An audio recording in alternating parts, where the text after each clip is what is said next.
48ರ ಅಪವರ್ತನ ವೃಕ್ಷವನ್ನ ಬರೆಯುವಂತ ವಿಧಾನ ನೋಡ್ರಿ. 48 ಯಾವ ಮುಂಜೆ ಬರುತ್ತೆ ನೋಡ್ರಿ? 12 ಮುಂಜೆ ಬರುತ್ತೆ. 12 4 48. ನೆಕ್ಸ್ಟ್ ನೋಡ್ರಿ 12 ಯಾವ ಮುಂಜೆ ಬರುತ್ತೆ ನೋಡ್ರಿ? 2 ಮುಂಜೆ ಬರುತ್ತೆ. 12 ಎಷ್ಟೇ? ಸಾರಿ 2 ಎಷ್ಟೇ? 2 ಆಗಲೇ 12. ನೆಕ್ಸ್ಟ್ ನೋಡ್ರಿ 4 ಯಾವ ಮುಂಜೆ ಬರುತ್ತೆ ನೋಡ್ರಿ?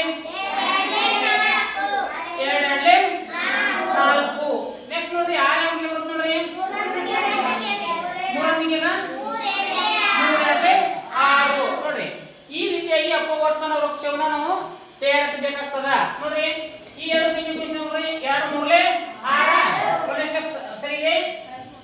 2 ಆಗಲೇ 12 ಸರಿ ಇದೆ. 2 ಆಗಲೇ 4 ಸರಿ ಇದೆ. 12 ಆಗಲೇ 48 ಸರಿ ಇದೆ. ಈ ರೀತಿಯಾಗಿ ನಾವು ಏನ್ ಮಾಡಬೇಕಪ್ಪ ಅಂದ್ರೆ ಅಪವರ್ತನ ವೃಕ್ಷವನ್ನ ತಯಾರಿಸಬೇಕಾಗ್ತದ.